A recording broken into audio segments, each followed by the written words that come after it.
So we're back from our cyber attack. We had a little bit of technical difficulties, but this show will not be stopped by the CIA and Mossad, which we're both very big fans of. I have no idea why they would ever attack this program. But as we were saying, 8 more countries have joined the Instex system set up to evade sanctions around Iran and, in a larger extent, Russia. Surprisingly enough, the UK is actually part of it. Granted, they were pro-Iran deal. But they said there were 8 more. I didn't get a list of it. This is from RT, with 2 more expected to join. So that's probably a pretty diverse coalition between whether that be the new wave of populists, the old wave of liberals in Europe, because with that selection of countries, it's got to be a mix between the both.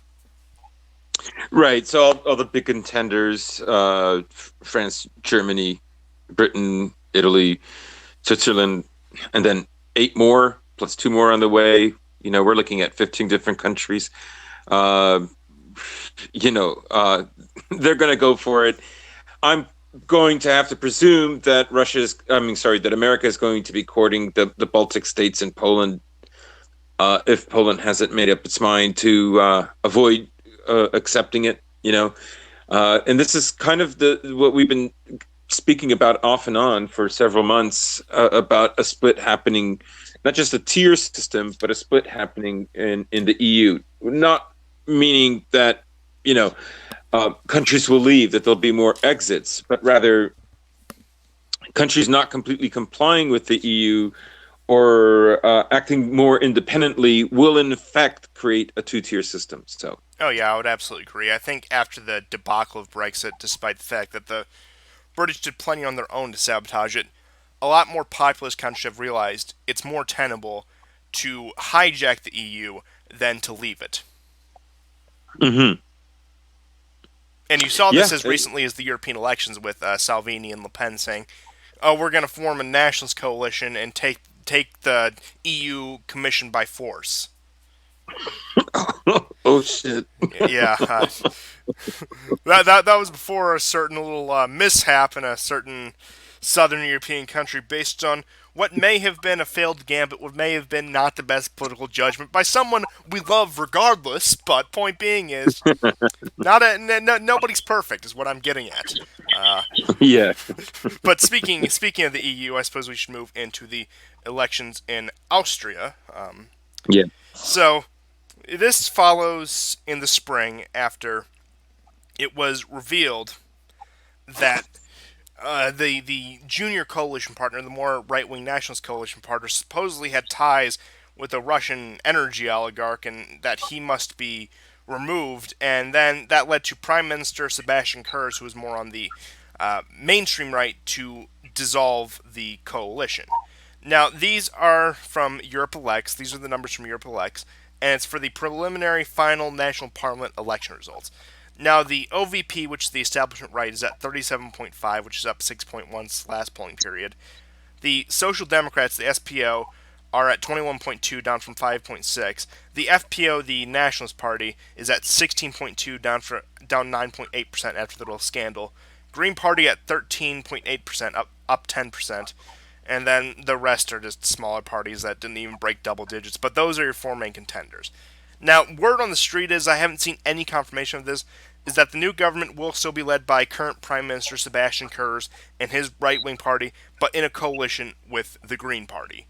So, not a major loss. Austria isn't that big of a player, but it's still disappointing that the neoliberals still have so much power that they can use, for example, a proxy like the Green Party. You think the Green Party is an anti-establishment left thing when most of them have been completely co-opted by the establishment left, especially in Europe, is that Yeah. they This managed to isn't going to weasel be their a way in. NASPO country. Yeah. It's not Pine Tree. It's not NASPO. If only. That would be awesome. Someday, Uh, someday. Someday. Yeah. Yeah. And it also reveals just how powerful, you know, the narrative is. Also, the liberal morality. You know, um, had had this politician had meetings with, say, a Saudi prince that may or may not have ties to the Khashoggi murder, or uh, you know, suppose he met with I don't know, an Iranian, it wouldn't carry the same weight. And so anything associated with Russia is anathema to the West, and that's how powerful it is. So I'm sure that Austrian politicians are bought as well as most politicians in the West, and they have various dealings, everything from small, construction contractors to foreigners with heavy investments. Again, if it was a meeting with a Chinese oligarch or company, rather, what would have been the outcome? What would have been the consequences? Nothing. But this has this a moral outrage is attached to it. And so it has tremendous consequences, right? There can be any association with populism, nationalism is associated, one, with racism and Russia. Yeah, and I'll tell you this, not to sing the praises of a certain individual who has let us down a little bit lately, but the best thing you got to do is do what Salvini did: wear your Putin T-shirt and visit the Kremlin. You have to just admit, yeah, I want better relations with Russia. There's nothing wrong with Russia as a nation or as a people, and frankly, we don't care. And to, I would Yeah, say, more of an extent, Orban, who meets with Putin on a regular basis, yeah, what you have to right. do is you got to stop playing this denial game. Like, oh no, I mean, you see this Trump do this a lot. Nobody's been tougher on Russia than me, which is objectively true. Not why we voted for you though, Donald. But whatever. What you have to do is completely just give them the middle finger and visit Moscow. Right, and in a way, you can also see that there's a preemption that's taking place here. This implication that anything nationalist is also white nationalist. It's also racist, and it's also going to be deeply connected to Russia. In a way, it's a predictor of what the next 20 years in Europe will be like. Um, and what kind of standing Russia will have amongst people amongst nationalists, amongst right wingers.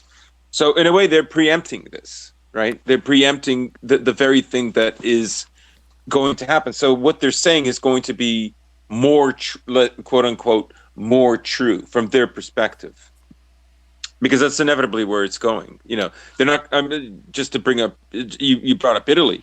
Italy's now migrant numbers have skyrocketed, right? In 2015, people were arguing about migrant versus refugees, and now migrants have the same, almost the same moral weight and empathy that refugees in 2015 had, and so numbers have skyrocketed to levels from 3 years ago, 3.5 years ago, and well, that isn't going to change. These predictors that everybody senses, anyways, regardless of whether they're on the left or on the right. Yeah, not to get too much into it, but just you mentioned it. But keep your eye on Italy over the next few weeks. Things are about to pop off there. I know I've been saying that for months now, but uh, the population is not happy. They had those protests about 3 weeks ago.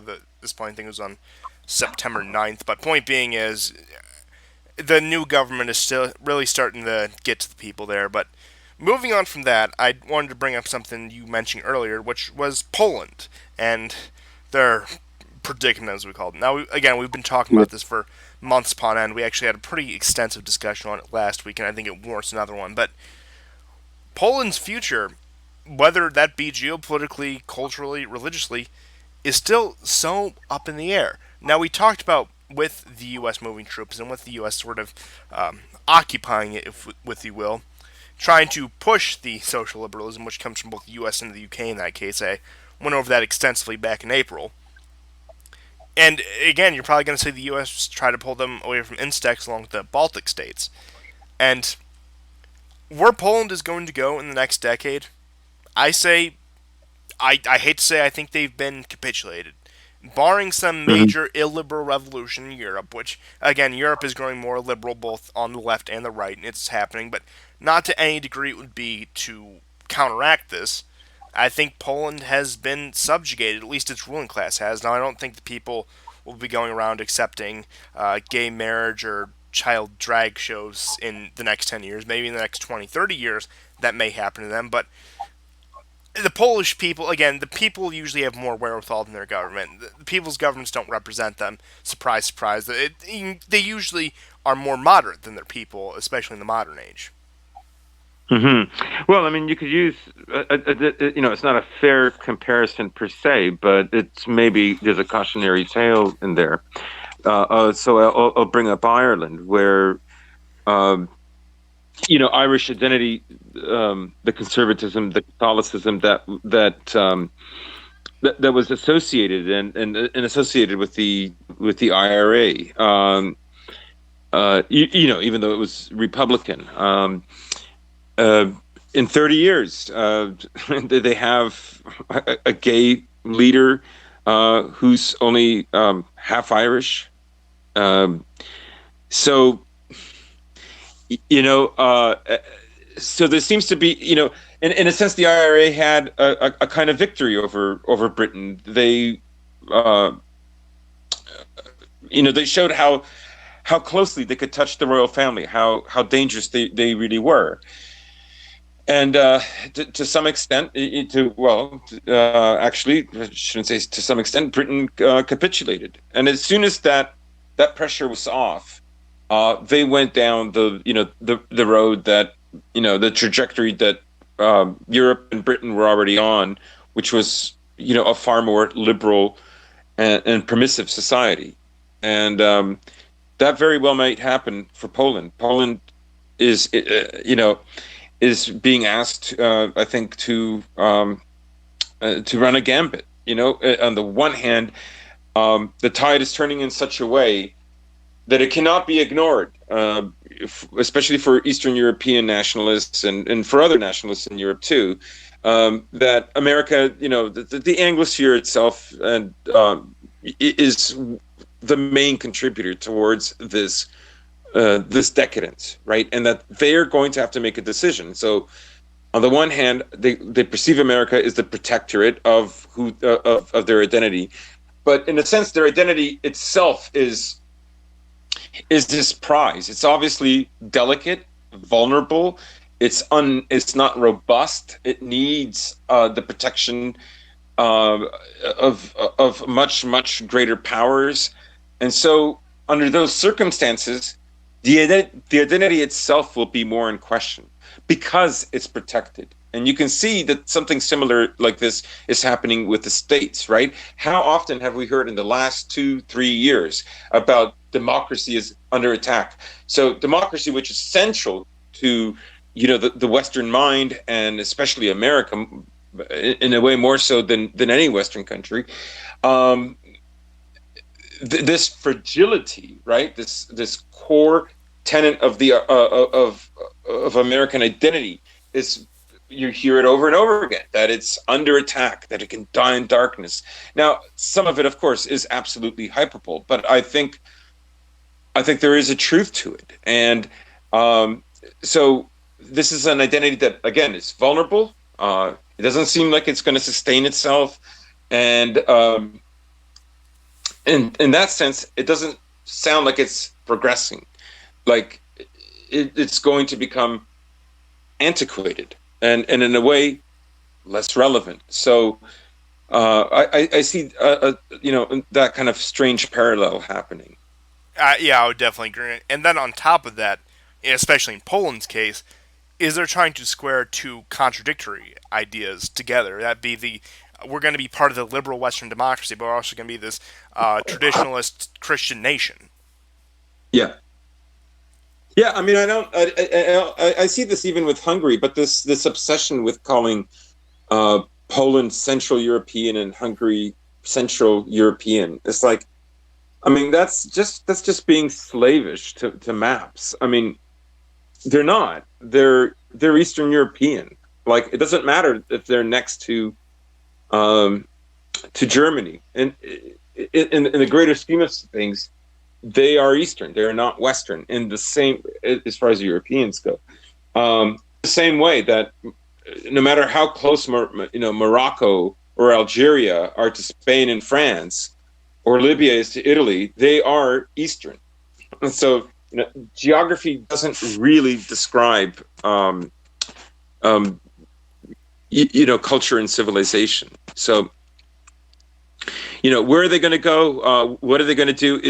Are they going to have a leader? Like this vice is going to force them to decide how important their identity is and how they're going to manage it going forward.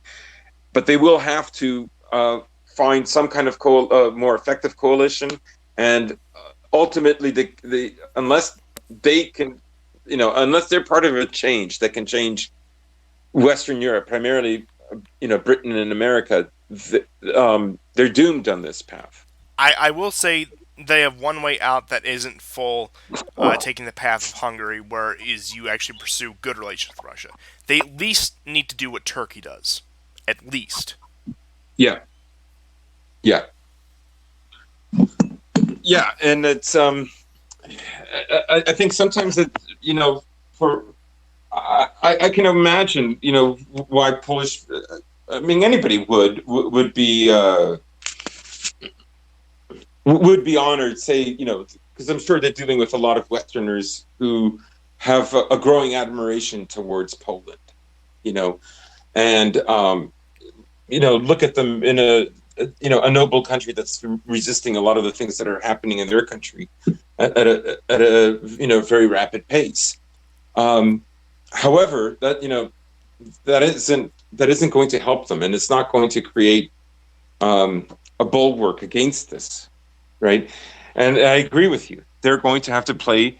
They're going to have to do what Turkey does, and in a way, their strategy reflects their identity, which is kind of a few decades behind, and that is, they're not willing to accept the pressures that are being placed upon them. They're not. I don't think they're looking. I think maybe they're confident that they can withstand them. Maybe they're confident that they can overcome them. But I think they're mistaken. Short of going to a war, they're not. This pressure on Poland will not stop. And you can already see these effects taking place in Ukraine, where Azov is becoming more and more irrelevant. Oh, perfect transition. Yeah, right. And so you can tell that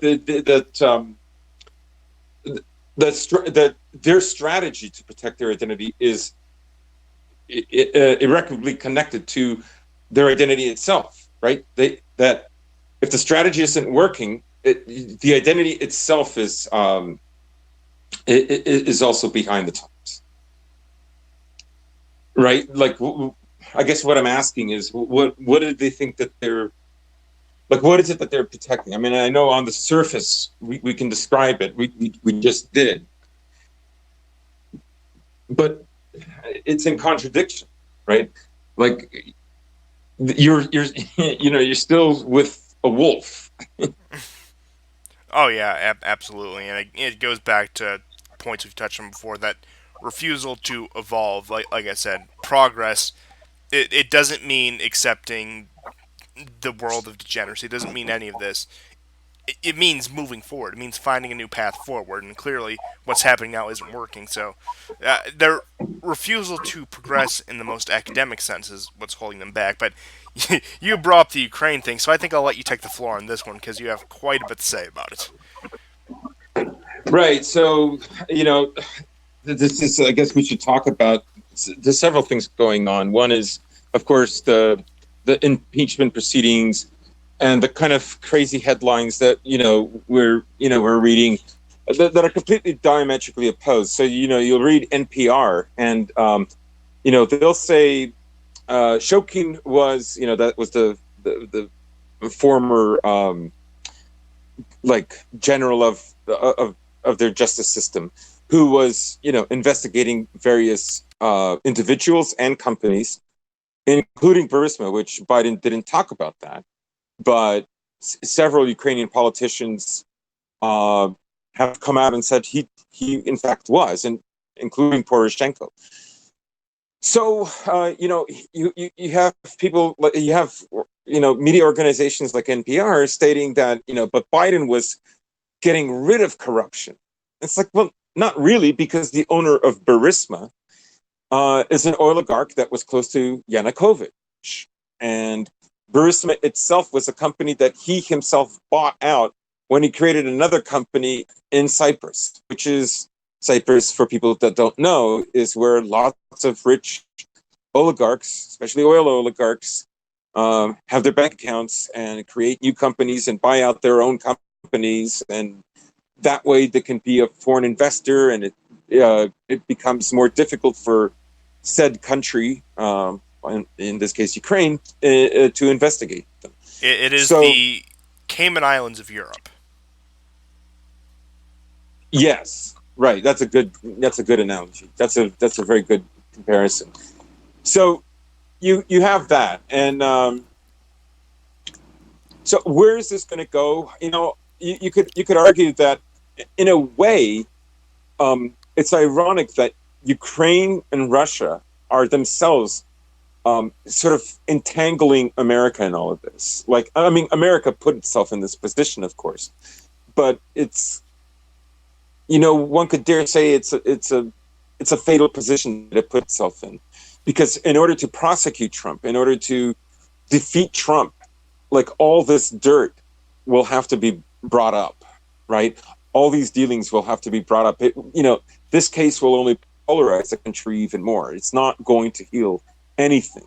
Both sides only see a way forward by absolutely crushing the other side, especially the Democrats. They're even more invested in this than the Republicans are, because the Republicans are generally more, reactionary. They don't lead. So, anyways, even Lutsenko, who took over Shokin, was asked by Poroshenko to investigate Burisma, and now he's gone as well. So, like, it can be argued. Biden argues, for instance, that he obeyed ethics and laws, and his son didn't break any laws, and neither did he. Of course, Hunter Biden no longer works for Burisma.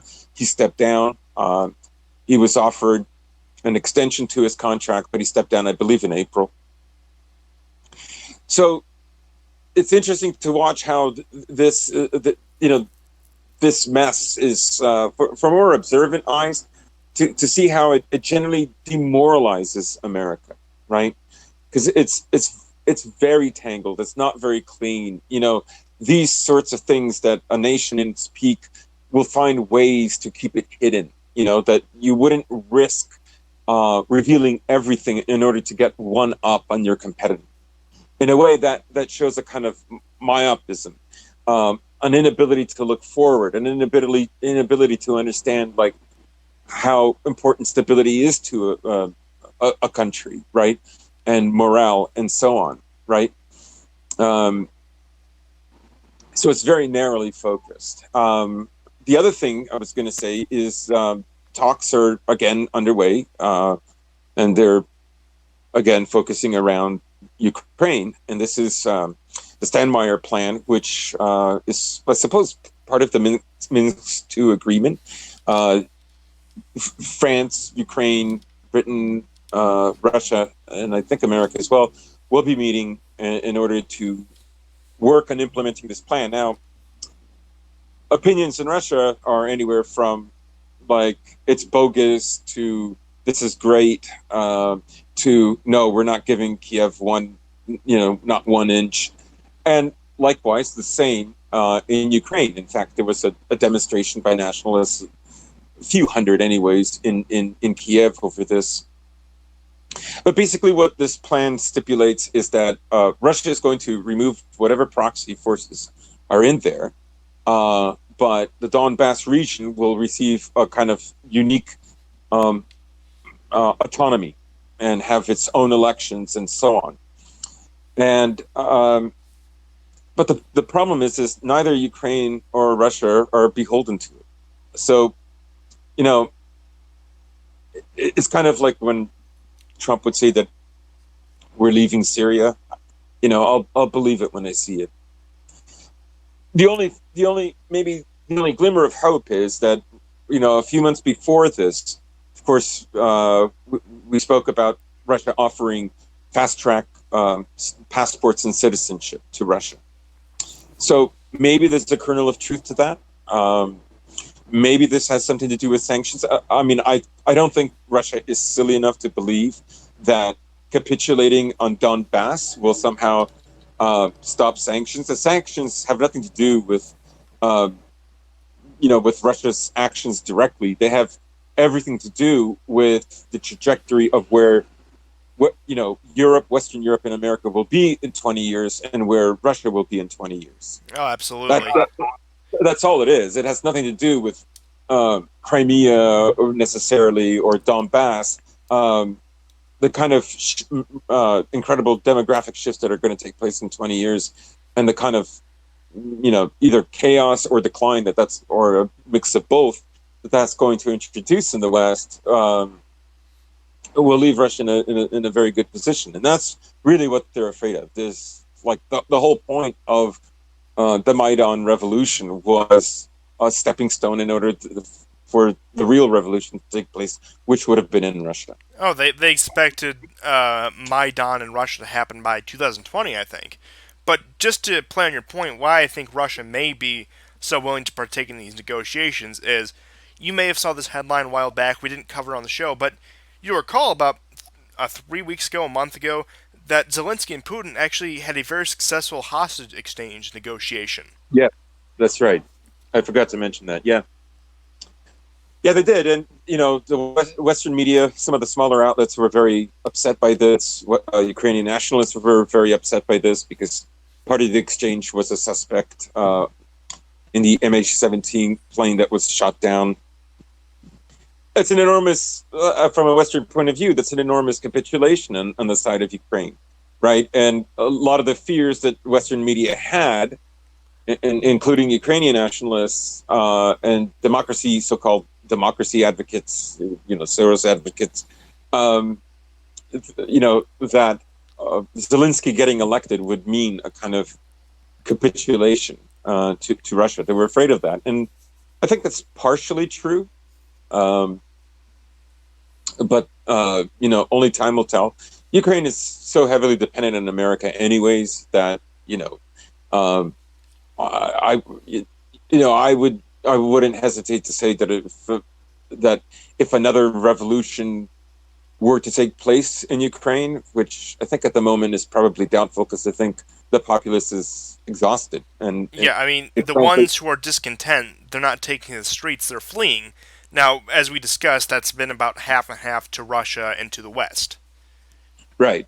Yeah, they've lost over 4 million of their population, and it's steadily growing. More and more are in fact leaving for Western Europe and for Poland. The rate has been about 1 million a year. It looks like we're probably on track to stay steady by the end of this year. Right. But yeah, especially with the fast track thing, it may actually supersede that. Just wait for any economic or political crisis to hit Ukraine. You'll see, especially Eastern Ukrainians signing up for that very, very quickly. And considering the fact the program has already seen success, it's already on tracks. Germany has said, "Oh, we don't think these are invalid anymore," or the United States are saying, "Oh, these are invalid passports," which, as we discussed, makes no sense. But yeah, just wait until a recession in America that, yeah, of course, makes its way over to Europe and the rest of the world, tied to America, which is pretty much the entire world. You're going to see them fleeing to Russia. That's my prediction, at least. Yeah, well, I mean, it's a certain portion of the population. Yeah, definitely. Well,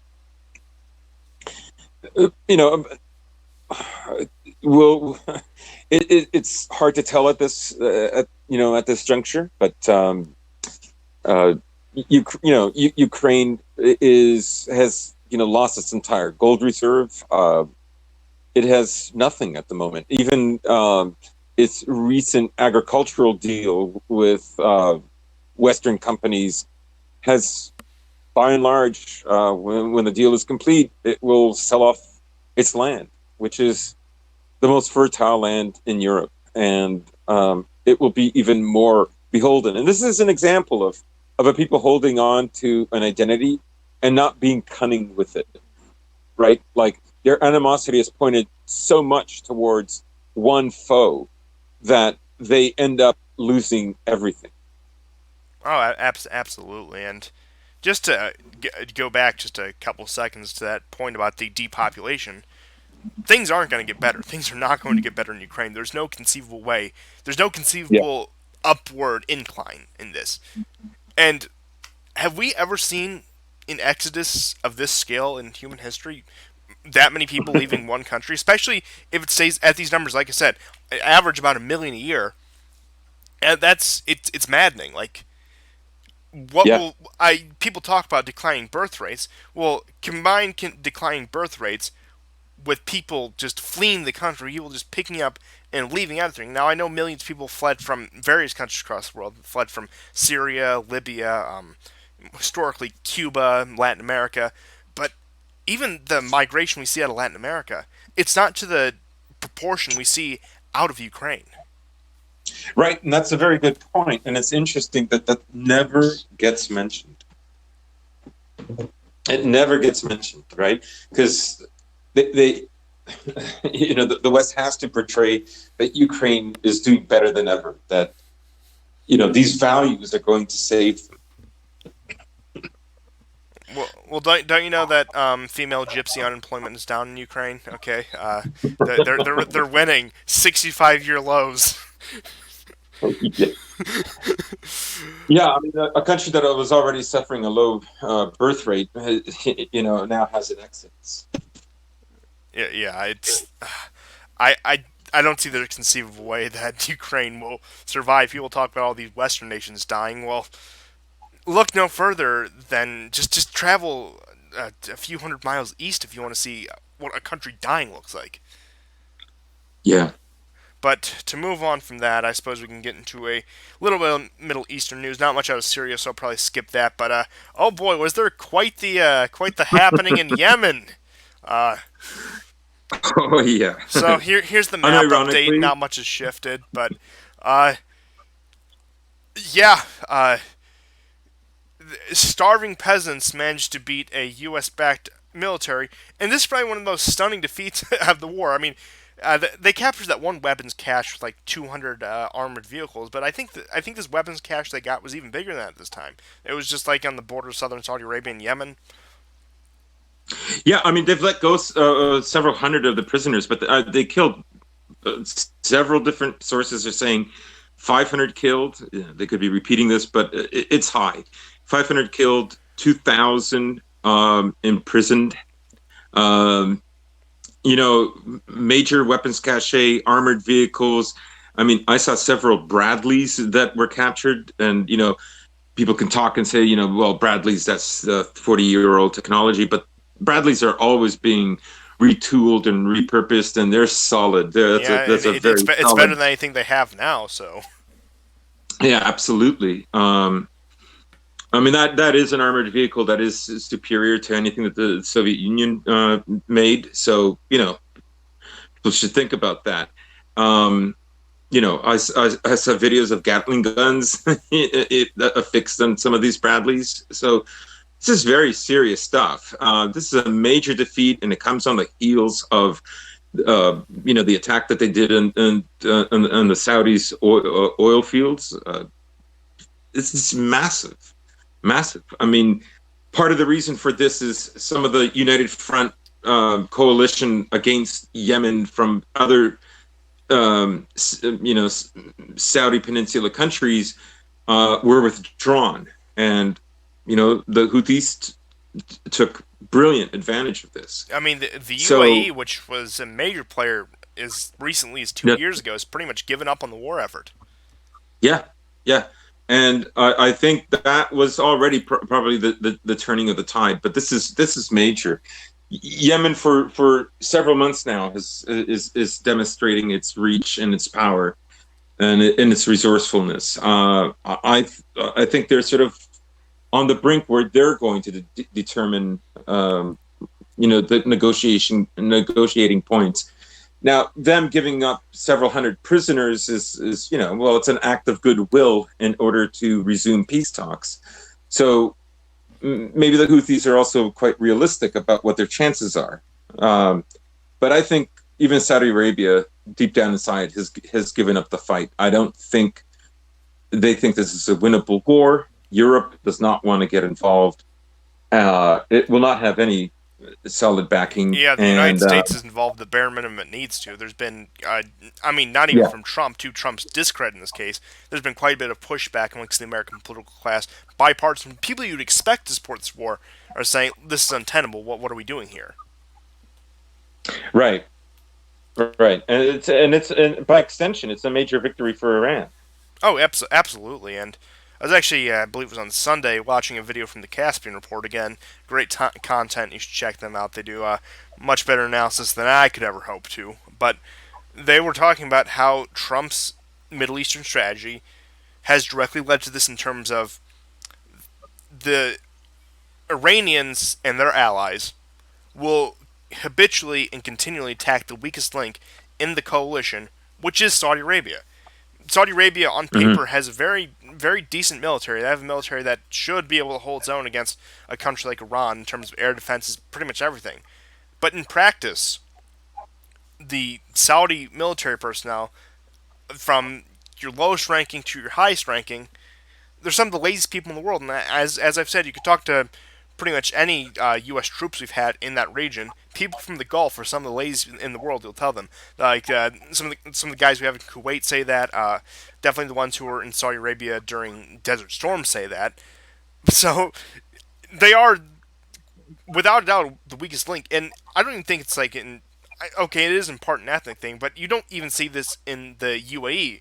Now, I would say, admittedly, the UAE fought a better war in Yemen than Saudi Arabia did, despite the fact that they opted for the early withdrawal from it. But point stands, and you will continue to see this. You will see Yemen and probably other proxies, probably not Iran directly, just hammering Saudi Arabia, whether they be oil fields, infrastructure project, military targets, because they're so damn vulnerable.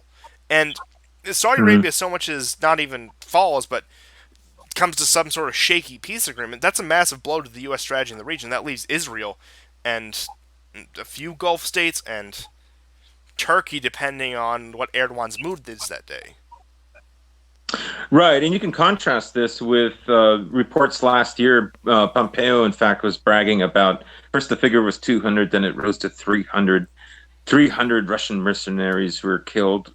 Some amount, obviously, were killed. There were names, but there was never any footage that was revealed. And I don't think that was really to play on the good side of Russia. I just doubt the extent of the success of that attack. That I don't think the numbers were as high. And you can see with the Yemenis, they're more than willing to show you the extent. I mean, you see footage of them directly attacking them. It's not just the aftermath.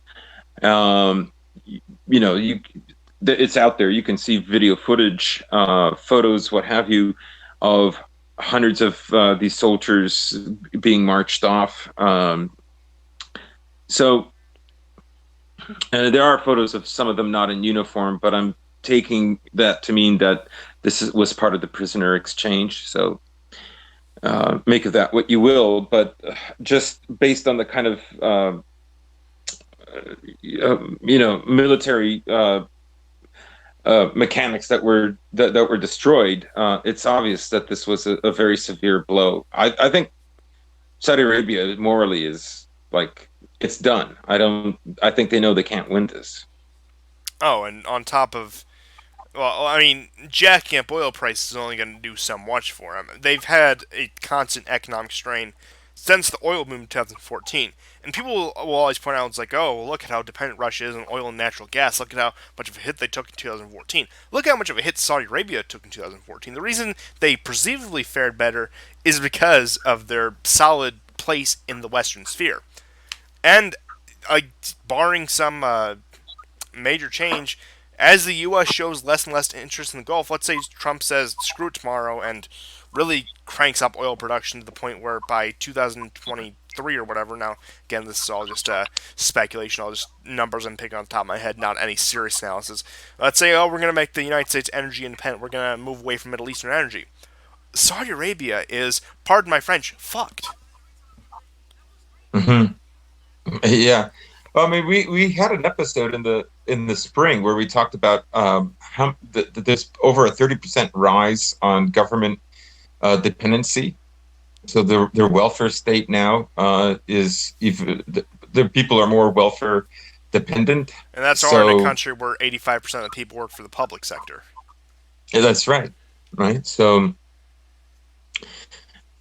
yeah, and I think that you can say the same thing I think about Russia that you can say about Iran, and that is that there's a tide that's turning, and you know, Iran has the upper foot. It it has managed under tremendous difficulties to outmaneuver,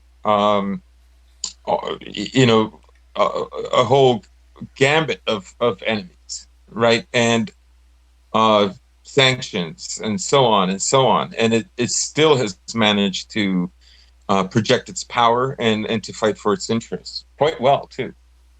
Oh, absolutely. I try explaining this to somebody again, even in 2014, that this would be the state of where we are today. First off, try to explain to them who the president is, because they'll laugh and scoff at that as much as you'd expect. But then trying to explain what happened, I wouldn't say as the result of his presidency, but the same things that caused his presidency ended up causing all these other things, and that's something a lot of people overlook. Oh, Trump destroyed our alliance with Turkey. Trump is destroying our Middle Eastern policy. No, this is a long time coming. He just opened the floodgates. Right, right. As if it was working before, as if it was a good idea to move all these Al Qaeda operatives from Libya, you know, high on victory, and expect that um, what that Syria was going to be a success after Iraq and Afghanistan.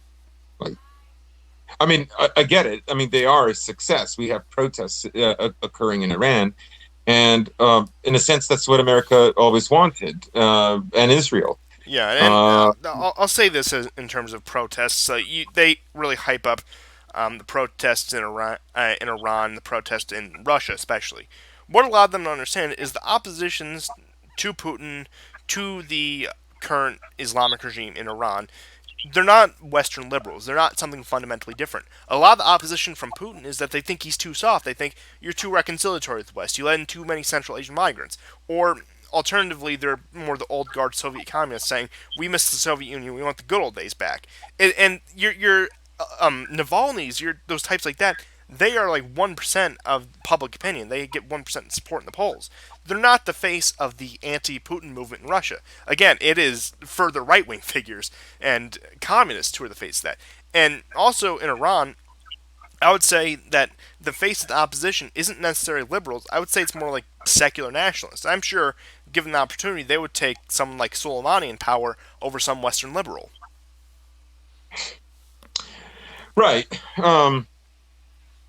You know, I don't even think they would opt for the Shah either. I just see them as you know, political opponents who want to steer the country in a different way. But I don't see them as being less nationalist. I don't see them as uh, because of course they have their, you know, Iran, like America, is, you know, it's only about 60% Iranian. So you know, America is now 60, 62, 63% European background. Except they're, you know, so I think a lot of the opposition is probably considering where this will lead in the future. Yeah, I mean, Um, it's ridiculous saying. I know people like to meme about especially Trump, like to meme about the radical left Democrats. Well, conceivably, you look at the difference between the Republican and Democratic Party, as a million people have pointed out, it's not that much. It's the same case in these sort of countries. They don't fundamentally disagree with a lot of what's being said.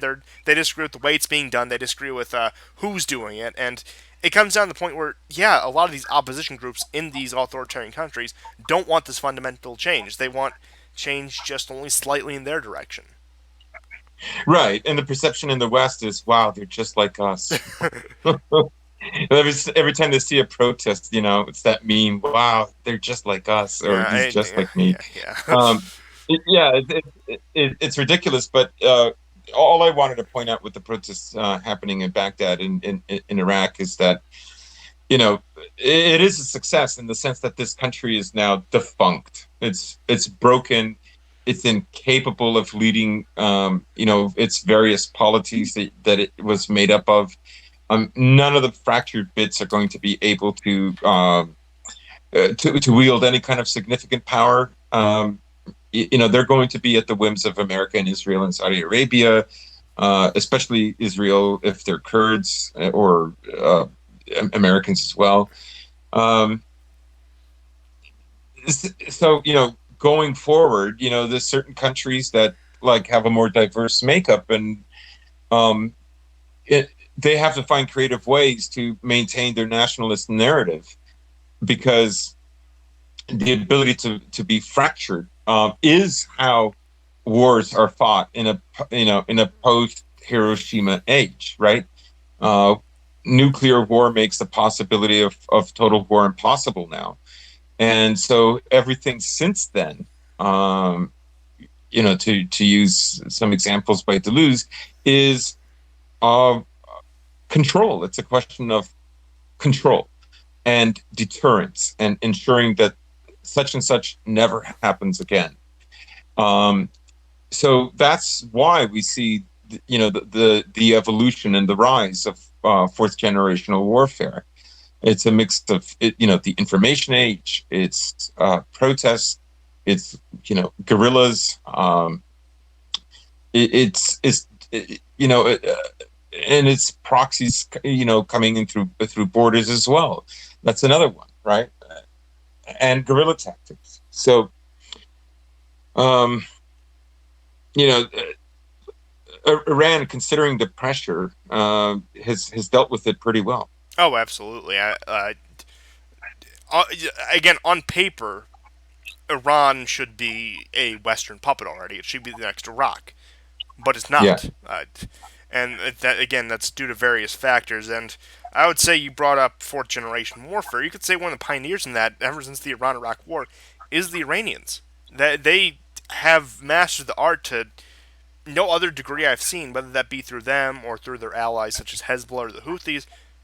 They really mastered this, and of course they mastered it out of necessity. Yeah. But point being is, in the history books, if we're still around to write those history books, I think Iran in the 21st century will be remembered as a very pivotal country in the terms of 21st century warfare. Right. Whether we're talking about Lebanon 2006 or we're talking about Yemen 2019. They've managed for over a decade and far earlier than that to not only protect themselves, but to project their power and their interests elsewhere. It's that's not possible without a kind of a passion and a vision that they're able to, get those young men to go out and risk their lives to do this, So, obviously, Iran, for a various amount of polities within the Middle East, represents something, even if they're not Iranian, even if they're not Persian. Yeah, absolutely. It's an odd synthesis that they've created between civic nationalism, ethno-nationalism, and religious nationalism. I've never seen anything like it. Mm-hmm. Yeah, good point. But to close out the show, since we are going a little long, I was funny enough. I was actually expecting this to be a bit of a shorter show. There's preliminary talks. There's talks about talks to begin talks for North Korea nuclear talks. Is the most simplistic ways I can put it. Yeah.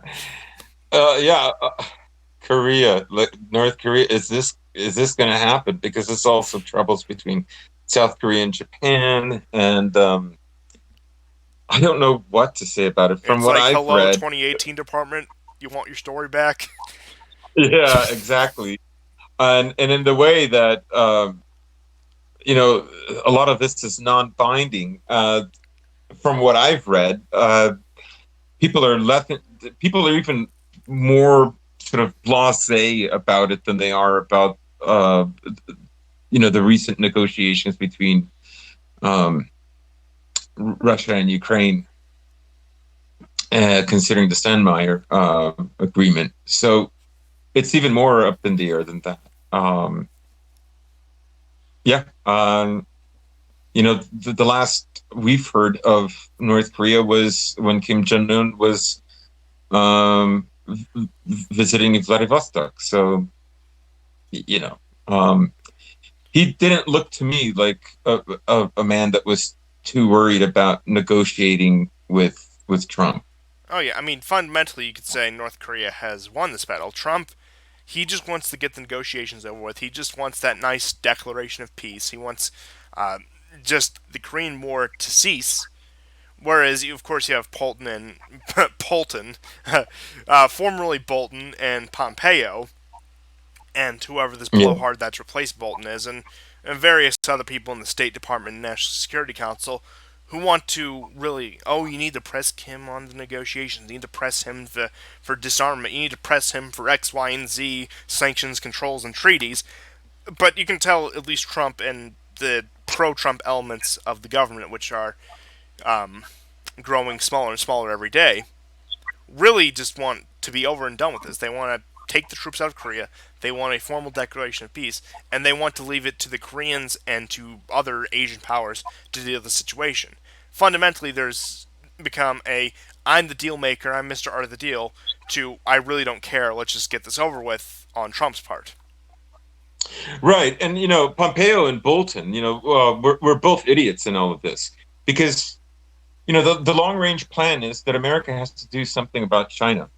And as long as America has thousands of troops and it's obligated to be in Korea, when the pivot is going to be Hong Kong and Philippines, uh, Vietnam. exactly, right? And the trade routes going towards India uh, through the South China Sea, like that has to happen. And I don't know if like Bolton and Pompeo are and were just saboteurs, or it's just something strictly hubristic.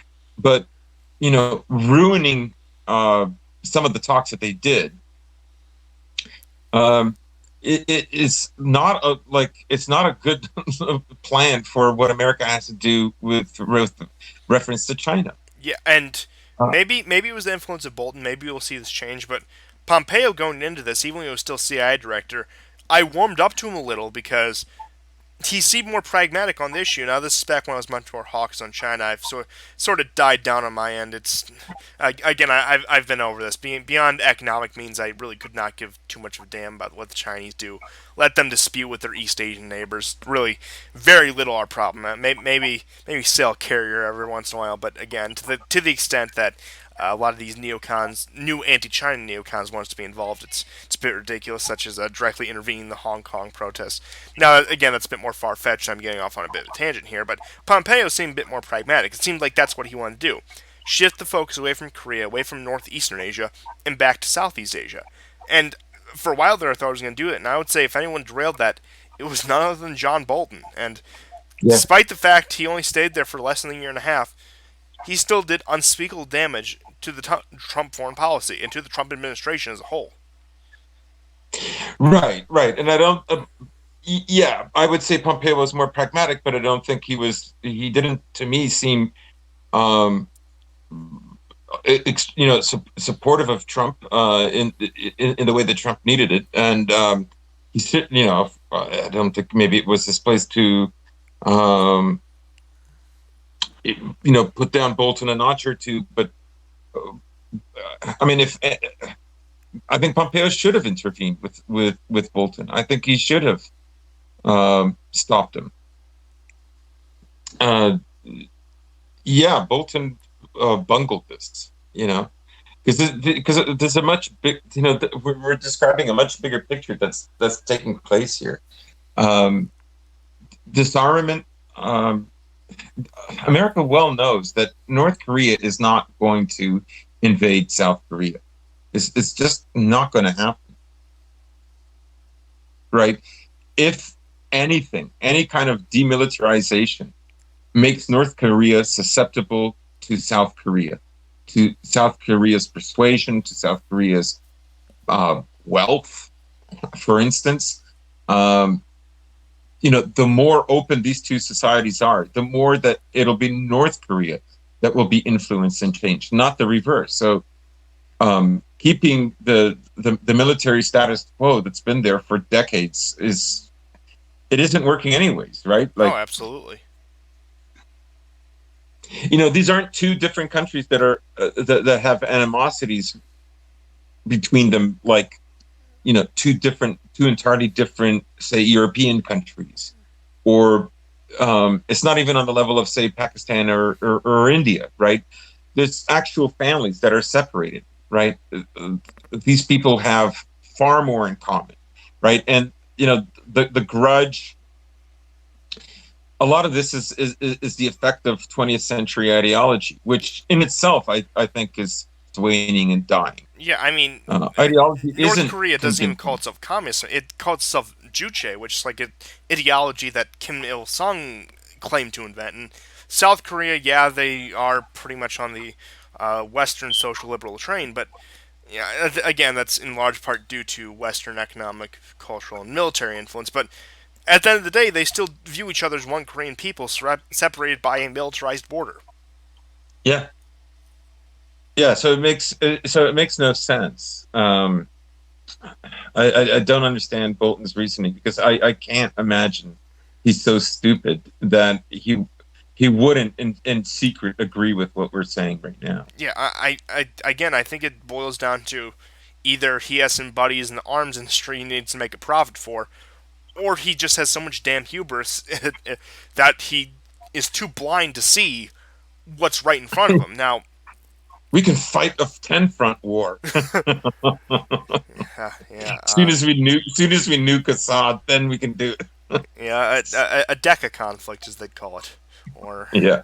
But just to say, you see Trump's policy in Asia shifting, where I initially praised Trump as recently as 6 months ago, saying, look, he may have bungled so many other things, but he's really in control in East Asia. He can really get us what he wants with China, Japan, whatever.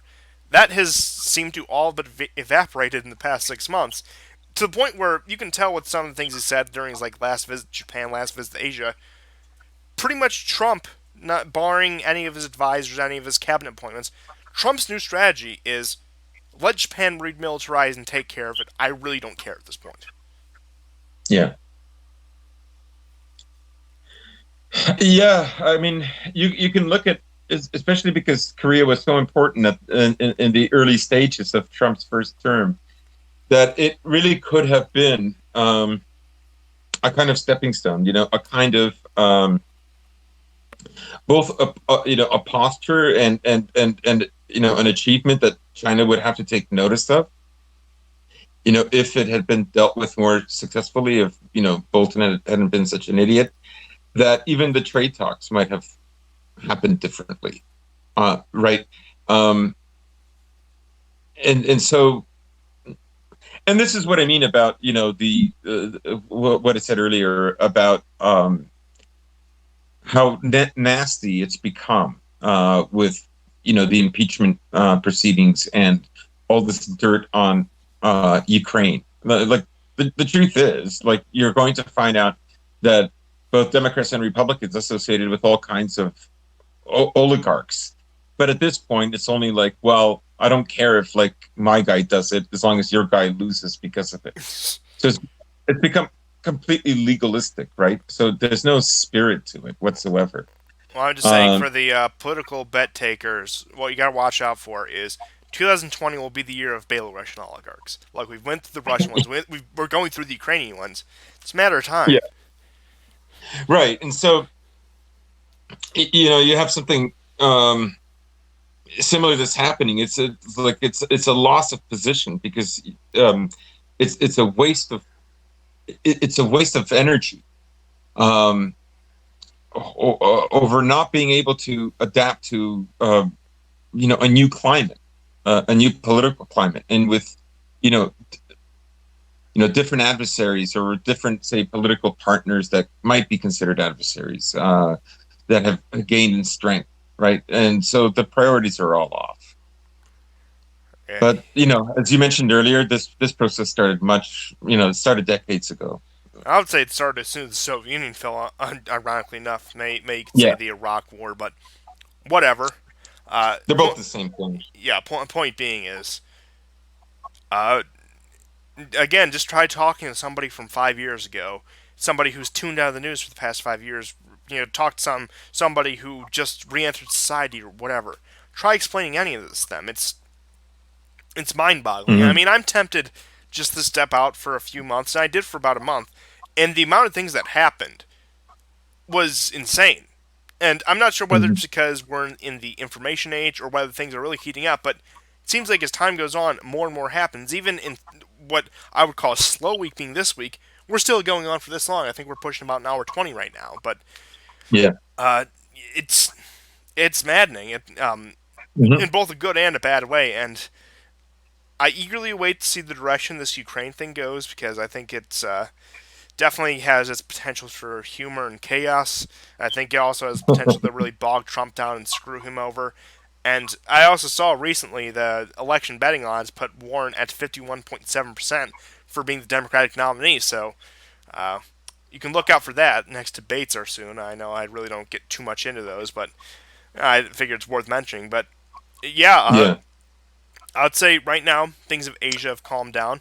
Really keep your eye on Europe, especially Eastern Europe. I think that's what things are really picking up because, again, after a little bit of the boogaloo in Yemen, which was just today, you haven't heard much out of the Middle East since Iran and their shenanigans. But yeah, I think we're going to be looking at some very heavy Eurocentric shows in the coming weeks. And I am obligated to say this because we talked about it for 5 weeks in a row.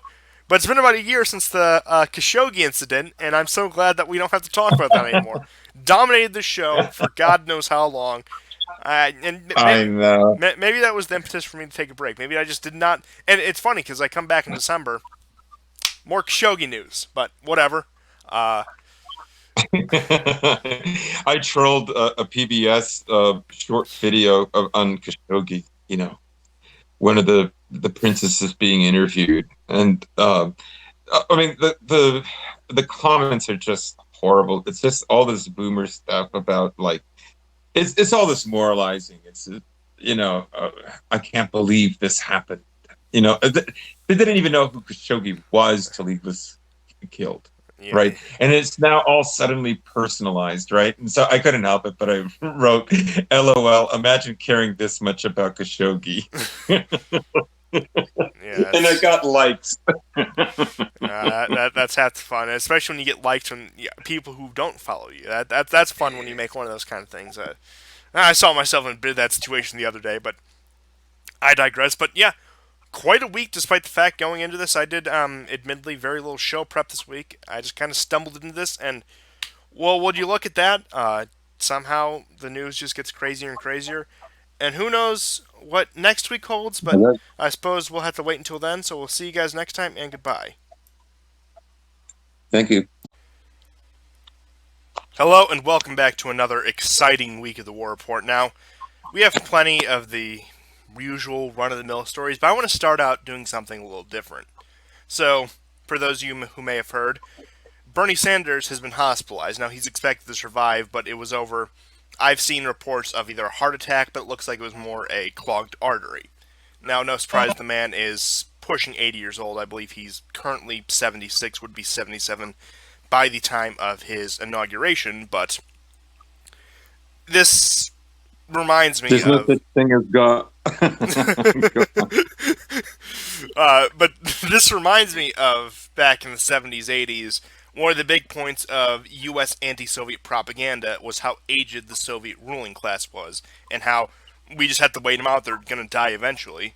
And it is indicative, what I've noticed, at least in recent years, of dying empires having an aged political class, whether it be the Soviet Union, whether it be Austria-Hungary, or any of these other ones. Even, you could argue to an extent, the UK is the actual empire started to fall apart, and it looks like the United States is starting to have its go at. I mean, look, you have Donald Trump, who'll be 73 currently, and will be 74 by his re-inauguration, most likely. He'll most likely win that election. You have Biden pushing 77, almost 78. You have Elizabeth Warren, one of the younger one, is 71. You have Bernie, again, late 70s, 76, 77. But point being is, the four most likely people to be the next president of the United States are all in their 70s. Mm-hmm. In a way, they reflect sort of the birth of America as the new Western hegemon taking over the position of Britain, but they also reflect the post World War II world, and in a sense, that world has changed completely in the last 20 years. So.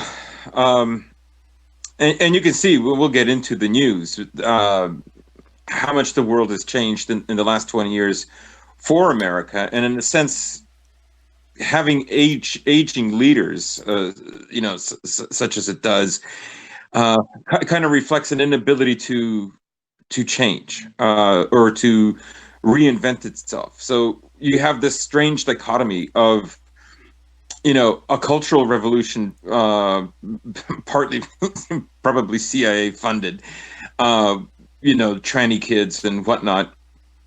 And and the other extreme is you have, people well into their 70s or hoping to become president during their 80s that are going to, guide this empire along. And I think that's one of the reasons why also the Democrats are actually, I think they're more trepidatious about this than anyone else. I think they realize it. Hillary herself, in a way, represents this. Well, I mean, she's not as old as them, but she represents this boomer class. And the new American paradigm, especially post Cold War. Yeah, and another thing that's going on, how we really hammered the Soviet Union for it, is they said the Soviet Union had the lifespan of a man. In the 1920s, its leaders, the revolutionaries, were in their 20s. By the 70s and the 80s, their leaders were in their 70s and 80s. And you can almost say the same about post-war America. Our leaders, it had the lifespan of man, because we're pushing about almost 80 when it comes to the post-war order, 1945. That's only 6 years away. So, and look, based on what I've seen, what many of you probably seen, the 2020s is probably going to be that sort of end stage of the life of the American Empire. So, it is. I do think it's interesting how the age of our political class was really reflected in that. Yeah, no, I think it's a great point. Actually, it's a point I've never thought about. I've looked at it in a compartmentalized way. That gosh, America's leaders are getting really old. And part of the, I think part of the trepidation of having a younger leader is there's a lack of confidence. There's a lack of confidence that they could, steer the ship. And maybe that has to do with the general age population for Americans as well. Perhaps it's not something I've thought of until now. I mean, it's not only in the halls of the empire; it's in pretty much everything. It's in our political class. It's in our religious class to an extent. You look at a lot of the major religious figures in America, such as like your Pat Robertsons. They're getting up there in age. They're in your business class. Most of your CEOs are getting up there in age, not really passing on the torch to the younger generation. I think that was one of the presidential candidates. I think one were the ones who dropped out. Swalwell, who was like, "Oh, you got to pass on the torch, Joe." You see this Mhm. in our culture, everything. A lot of these major cultural figures, even in Hollywood, are up there in age. And as much as a meme and as much as a joke, someone like Eric Swalwell is, he's got a point where the older generation is not passing on the torch. They're not allowing things to progress. Now, I know the word progress, progressive, again, has a bit of a negative connotation, understandably so. The left has controlled the meaning of the word for about the past 100 years or so. But point being is, progress isn't inherently a bad thing, and we're seeing the results of a political class that's stuck in its old boomer neoliberal ways.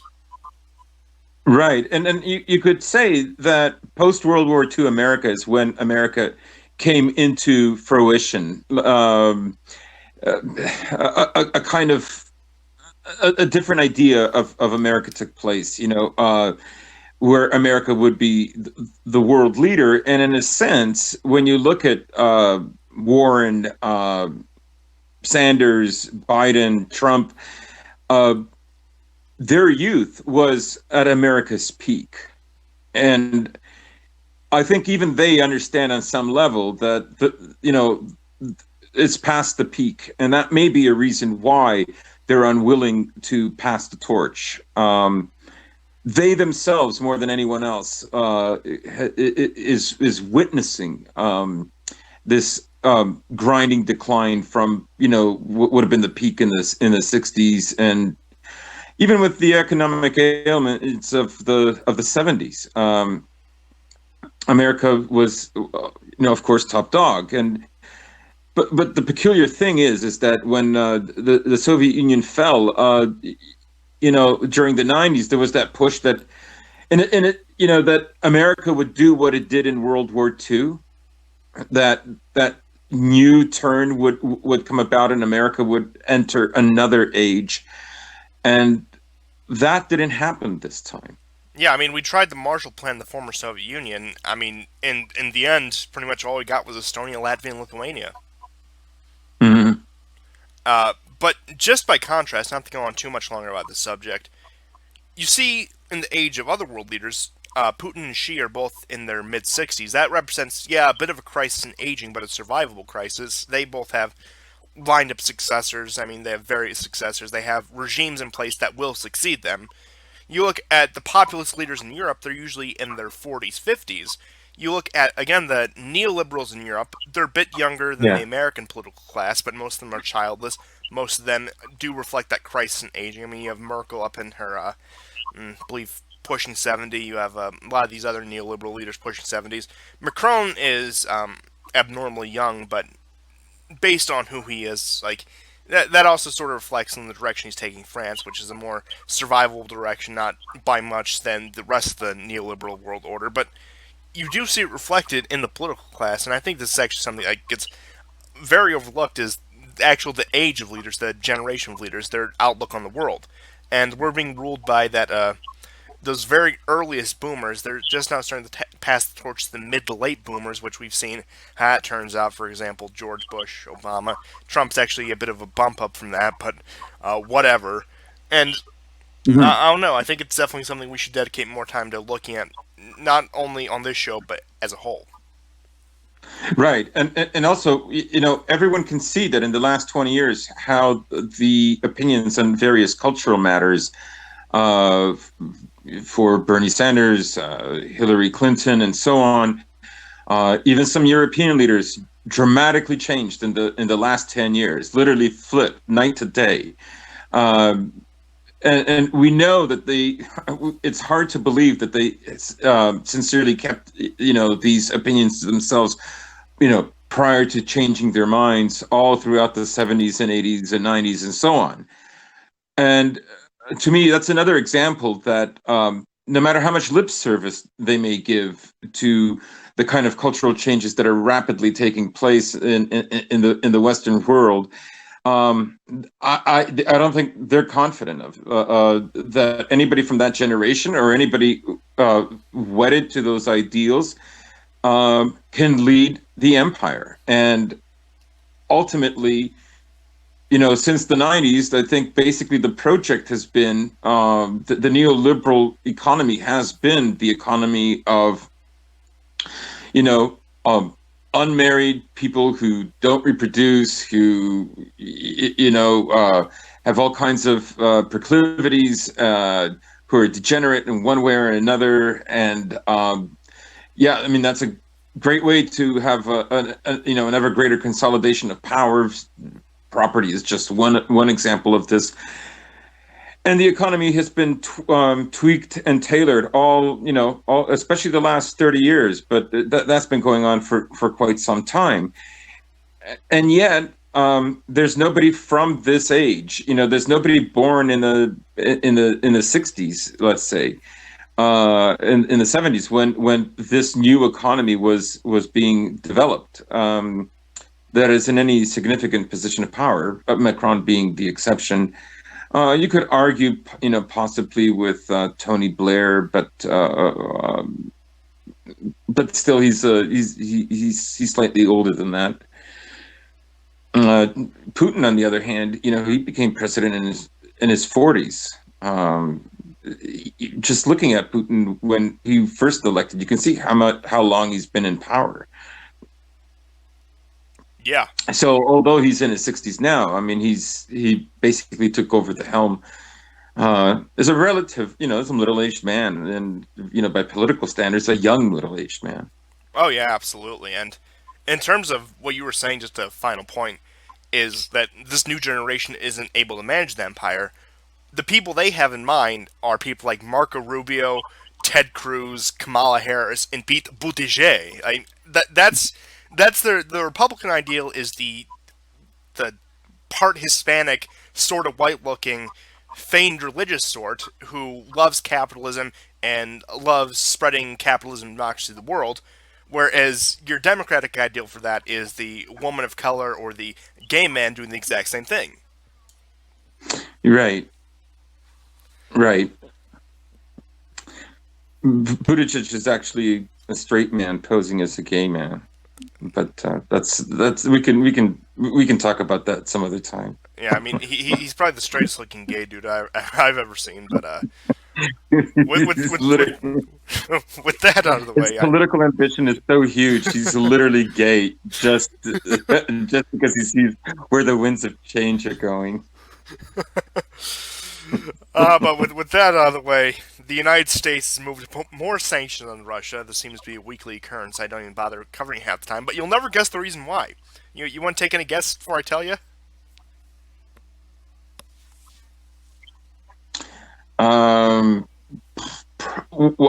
Overtly, probably because Russia's winning in Syria. No, they wouldn't say that. They would probably say something like Russia is behind the phone call to Ukraine in some weird way. They didn't go for that. They said election meddling from the 2018 midterms.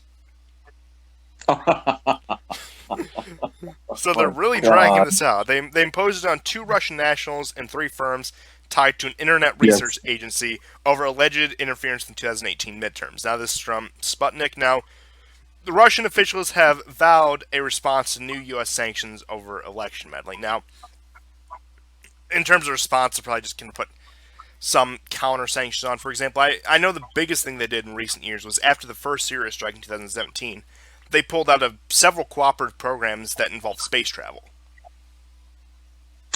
Right, and also, I mean, I don't think they're going to do it this time, but back in 2014, and again a little bit in 2015, of course, they put the counter sanctions on various EU companies. And in a way, that has worked out for them because the EU is desperate to get back in good relations.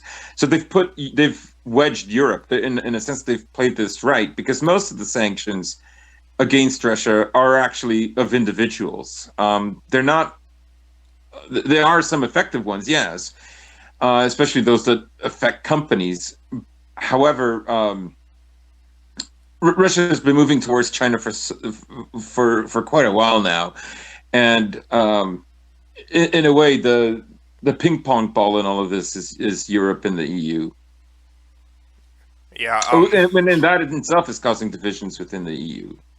it does seem like this weird game of ping pong with Europe, at least some elements in Europe, not even dedicated to a certain ideological or political background. Again, you've seen this from everyone from Merkel to Salvini, are wanting to court the Russians, wanting better relations with the Russians, as do the Chinese. So, as I've been saying, Russia is in a very good position where they can go west, they can go east, they have friends in both parts of the world, and even beyond China, is gaining more friends in Asia.